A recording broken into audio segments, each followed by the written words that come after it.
So the astrology for the week ahead this week is mostly looking quite good with, I think, one big Mars-Saturn exception. And I'm super excited to welcome to the Mainly Moonology podcast someone who's never been on with us before, Israel Ajose, who I know because he is a former president of the Lodge, which I believe is the longest existing English language astrological society. So welcome to the show, Israel. Is that correct? The Lodge? Hi, that is correct. Thank you very much. Thanks a lot for having me. Yeah, it's the oldest astrological association on planet Earth. Yeah, so yeah. Right. Okay. Yeah. You were a president for a little while. How long for? Yeah, for 3 years. 3 years. 3 years, right. And I'll probably be returning. And he's probably going to return. Okay. Yeah. So, look, with no further ado, let us get into, Israel, the astrology for this week. I'm going to let you lead the way, and I'm going to tell you guys, before Israel begins, he's actually got a course about foundations and fundamentals of astrology. So even though he's a super duper, highly qualified astrologer who even has a few letters after his name, because he's got I believe, is it a diploma in psychological astrology. Psychological astrology from the Centre for Psychological Astrology, CPA in London. I've said to him, let's keep it really simple. So let's start, Israel, by having a talk about all these Mercury aspects we've got this week, beginning December 7. What do you make of them? We've got Mercury, Saturn, Uranus, Neptune, and then with Pluto. Yeah, I feel it's quite an exciting time. Mercury again, coming out of retrograde, of course, towards that last couple of days of November. He's still somewhat in the shadow period, but nevertheless, he's plowing through the ending of Scorpio. So he's forming a trine to Jupiter, also to Saturn and Neptune, like you said, and also opposing Uranus. Now, Mercury, we know, is the planet of communication. So I feel with this particular planetary aspect, we're going to get quite a lot of exciting news, right? Because Mercury is who brings us the news, he brings us the information. And I think with a trine to Jupiter, if we just look at that, we're talking, we've got communication and we've got Jupiter, who's all about growth and abundance. So we're going to have lots of. So during this particular week, we can expect lots of information, lots of news. And of course, there's so much going on in terms of social media world and, terrestrial TV and news reports. But here we're going to be getting hit with quite a number of huge, if you want to say journalism, whether from ideas to information. And again, we have to remember that Mercury's in the sign of Scorpio, which is a very deep zodiac sign. It tends to bring things up from the depths, things that are perhaps maybe a little bit hidden or concealed, or things that we were not aware of. And I feel during this week here, we're going to really see a huge surge of information that is, that is coming out. And then we got the trine also as well to Saturn, and Saturn is about structure and responsibility. And Saturn is also a symbol of, if you want to say, government, or people who are in control, organizations, right? So I feel we're going to be getting a lot of information here that is to do with law, that is to do with governance, that is to do with perhaps prime ministers, presidents of countries that we're going to be seeing coming out during this particular time. And because of the opposition to Uranus, I feel some of it is going to be quite somewhat unpredictable, somewhat shocking, something unexpected, because Uranus also Uranus has that shock and awe kind of energy. So we can expect, some shock and awe kind of news to be coming out during this time that's going to hit us in a very, very big way. And perhaps also something that really touches us on the emotional level, or, that's quite sensitive as well. And the reason why I say that is because we've got what's known as a grand trine, is where we have a trine between 3, in this case 4 planets, and they're all in water signs. And water is connected with our emotions, our feelings, our ability to be receptive and to pick up, things that are sensitive within our surroundings. So I feel like this information is going to be very, very sensitive indeed. And that's what we need to be watching out for. But Uranus is really going to bring, because of the opposition, he's going to bring that shock and awe. And with Neptune, we can also have, Neptune can go both ways in terms of we can have something that is, maybe fantasy, on some level, something that's idealistic, but also Neptune could also serve as a healing component also as well. So information that allows us to be able to be more compassionate with one another, which can also promote some kind of healing for us, as a collective, as these are generational planets. So I feel like, yeah, this week here, we're really going to be, we're in for a real good treat here. And so if somebody's listening to this and they're thinking, oh my goodness, I have a very important conversation that I really should have with someone, it's kind of a good week to have it, isn't it? Like things are most definitely. Yeah. I would promote all kinds of communication, whether you're a writer, whether it's you're doing it orally in some kind of way, anything to do with information, data. Yeah, definitely. Social media, I think, social media is a huge platform, which, everybody tends to use these days, but I feel there's definitely going to be a surge of that information, which is going to be coming up. So great time to share ideas also as well. I mean, Mercury, Jupiter, we can really expand on ideas that we've had. Maybe some of you have got some ideas which you've been thinking about, and this can be a really time to get it out and network it and share it with other people and see what other people are also saying as well. So yeah. And also, for anyone who celebrates Christmas or Hanukkah or just holidays, it is a nice time to sort of make up with people. So it might not be a bad week if you need to mend a rift.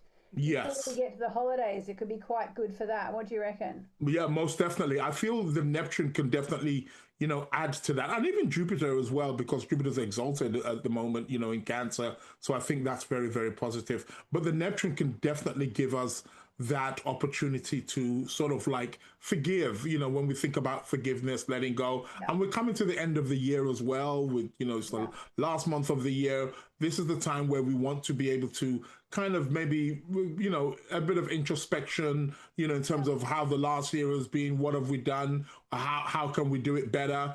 And all, that need for forgiveness and for letting go, and like I said, it's in the water sign. So I think there's a great platform here to be more compassionate, right, to one another. And this is really good. Yeah. And healing conversations if you need to have them. Oh, yeah, definitely. If you can get them out before the end of the year, so much the better. Start the new year fresh. Definitely, 100%. Totally agree. Okay, so the other thing I wanted to talk about to do with the stars this week, I'm very interested to get your take on it, is we have the end of Neptune retrograde. Right. Week, which is maybe not headline news in itself, except right now it's taking place on the last degree of Pisces. Pisces, right, and it's really the very beginning of the end of the Neptune in Pisces. So I'd love to hear what you think about that. And maybe we can even touch on what you see for Neptune in Aries, which I was talking to Kathy Rose about yesterday. Do you know Kathy Rose in the States?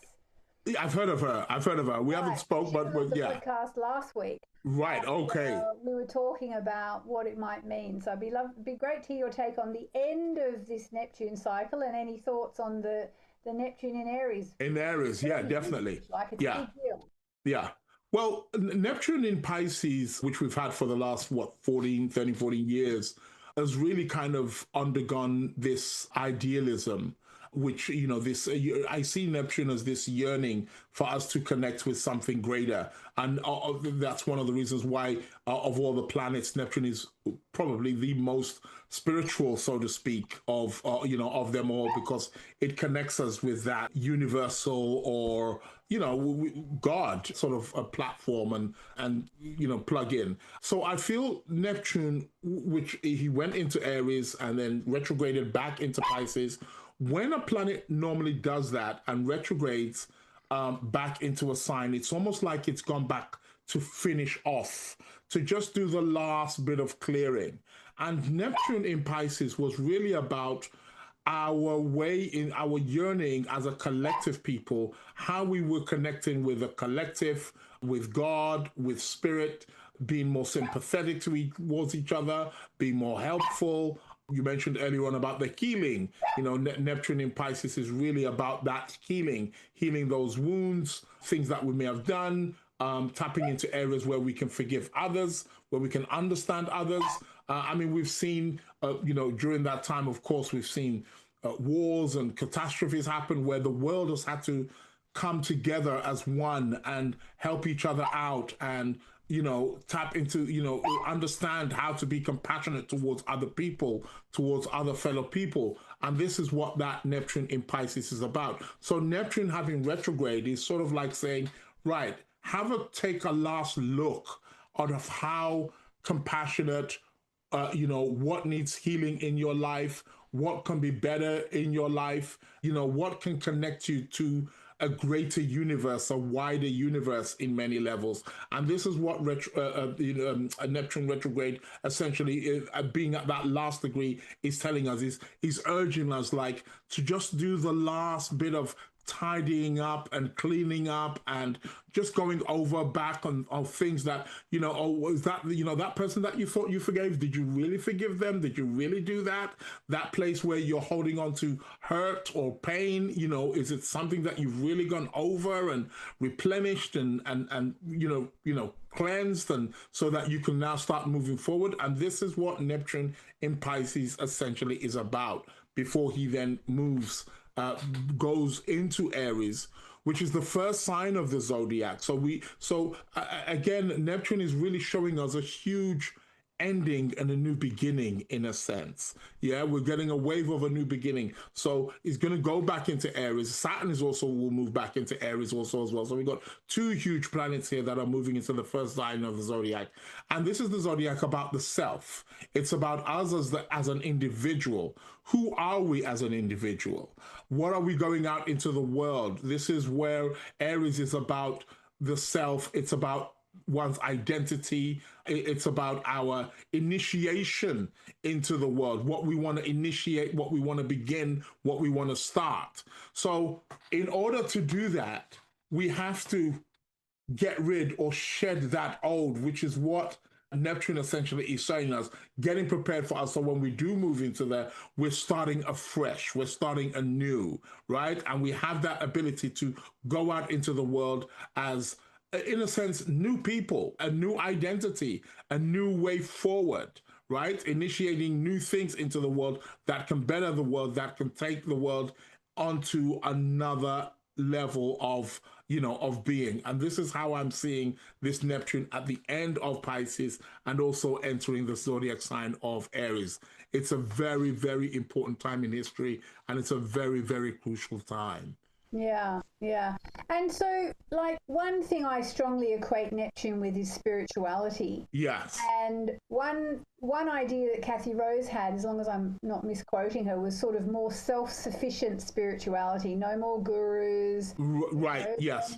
What do you reckon about all that for spirituality, yes, on a person-to-person basis? Most definitely, I totally agree with that. I feel it's the time where we have to look at our own individual spirituality, and we have to start defining what spirituality is from an individual level, from the inner level of the individual, as opposed to looking at the gurus, or maybe sometimes as religious leaders perhaps, and we're looking to them for the answers. Now Neptune in Aries is saying, well, okay, be an individual, right? It's Aries, where we've got to be brave, we've got to be courageous, right? We've got to recognize our own autonomy in this world as an individual. And Neptune is saying, like, okay, now be your own savior.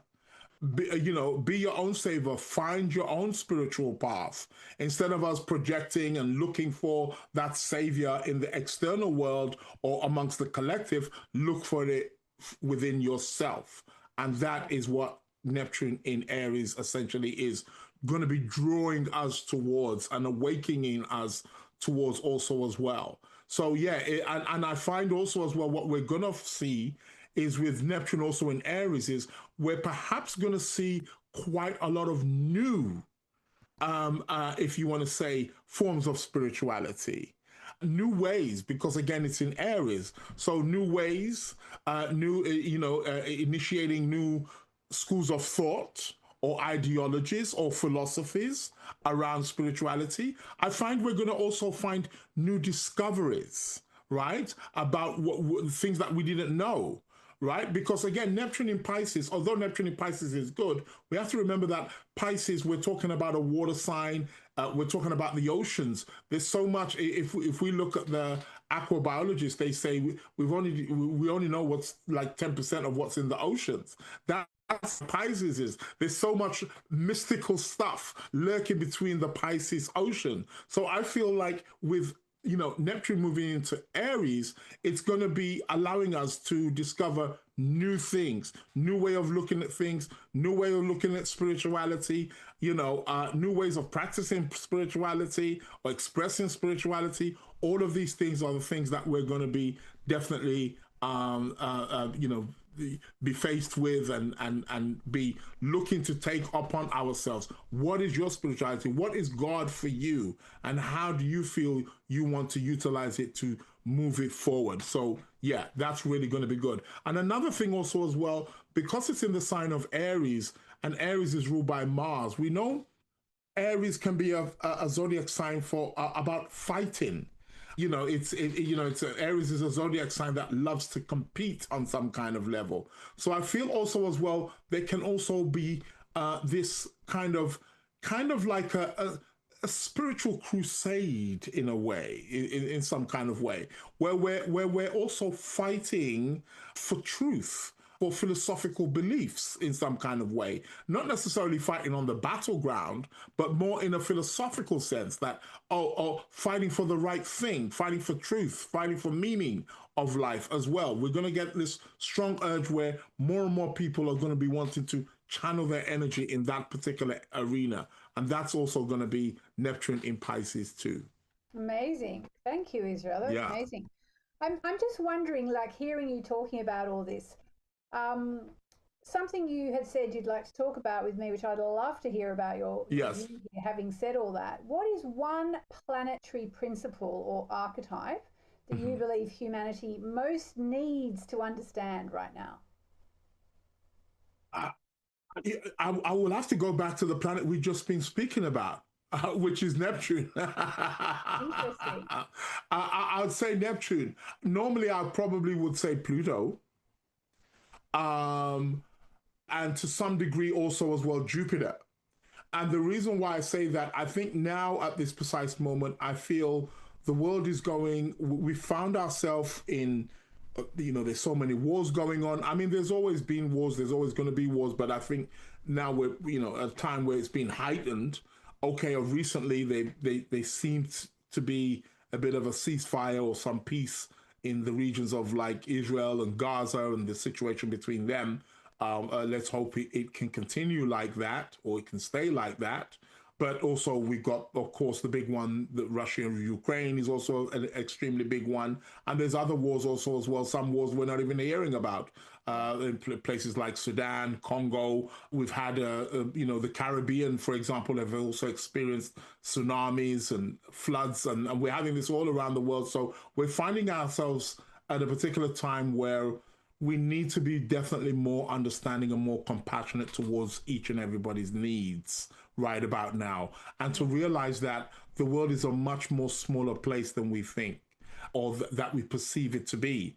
And I feel Neptune is playing a huge role in that right now, that is opening up the doors to areas of spirituality, compassion, empathy towards your fellow man and fellow woman all around the world, and to care and to help and to also heal and also to forgive. These are the principles at the moment, which I strongly feel as human beings is something that we truly need. Pluto's kind of like a little bit on the similar line, because for me, Pluto is all about transformation. And recently, this year, we've also seen Pluto move into the sign of Aquarius. So this year is quite interesting because we saw all the big planets really change zodiac signs. Pluto went into Aquarius, Neptune went into Aries temporarily, but came back out. So did Saturn also as well. Uranus went into Gemini, so all of the big boys all shifted signs. But Pluto moving into Aquarius, and Aquarius being the zodiac sign of the people and of humanity, is kind of showing us here that Pluto's letting us know that, well, power to the people, for people to recognize their own power. But we can only recognize our own power when we go through certain transformations or transmute levels where we were at into higher levels where we become more resourceful. Pluto is often connected with resources, so this is why I would also sort of like extend it to Pluto. But Jupiter also as well. I mean, Jupiter's exalted at the moment. I think Jupiter's giving us a little bit of a high in Cancer, and again is somewhat connecting us, and he's also trining Neptune also as well, and Saturn too at the moment too. So he's allowing us to really kind of grow and expand in the way that we should do at this precise moment and become a family. Recognize the tribe, recognize the family which you're a part of, and to be able to expand and grow through that. So at the forefront, I'd have to put Neptune there, for now. Okay. Love it. I love it. Thanks, Israel. Yeah. So tell me about your astrology course that you do. It's, I believe it's total beginners. So anybody who's listening to you thinking, wow, this guy sounds amazing, I'd love to study with him. It's the Sacred Planets Astrology Academy certified course. So people will get certified. Yeah. What's in it? How long does it take? Where can they find it, and so on? Yeah, certainly. Yeah, it's for total beginners, for those people who are new, who wish to know more about astrology, and more importantly, knowing more about your natal chart, your birth chart. Astrology is an art and a science which kind of allows us to understand the what's, the whys, the hows, the whens of our life. And this is a course which provides all of those tools and more. So for those who would like to know about their chart and how it works and why you are prone to perhaps maybe experiencing the things that you've experienced, whether we want to say it's positive or negative, is who this course essentially is for. So I'm taking it from the grassroots foundation level. It's also a blend of traditional, medieval, and psychological astrology also as well. So you're getting the total full package.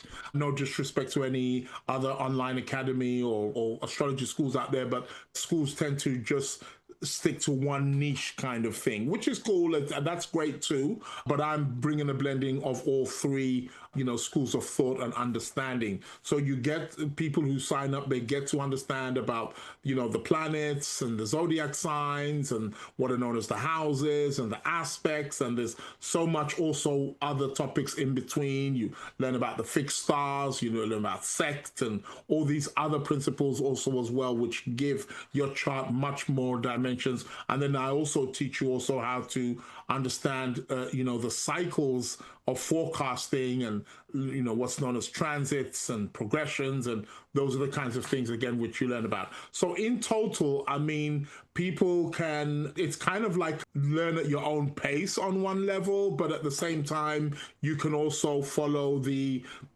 class curriculum also as well. It's the only online academy which has 3 live classes every week, and in January there's going to be a 4th. So there's going to be 4 live classes every week, so you can attend as much classes as you like. Upon signing up, people have lifetime access also as well. So upon signing up, you have lifetime access, and you can keep on, come to the classes and ask any questions depending where you're at. There's also pre-recorded videos there for you as well, so you can learn. Again, for those people who may want to use more of a self-paced, so all the videos are there. All the classes are recorded as well, so all the classes they're all there for people who record. There's also reading material provided, PDF books, quizzes and stuff like that to people. So it's a wonderful course. So yeah, for anybody who's interested, who would like to come up on board, please. And they can sign up at any time? They can sign up at any time. Anytime they can sign up. And like I said, we've got live classes every week. So yeah. Amazing. So I'm going to end with a bit of a fangirl question about someone that I believe you've trained with to an extent. Yes. I'm a huge fan of Robert Hand. Right.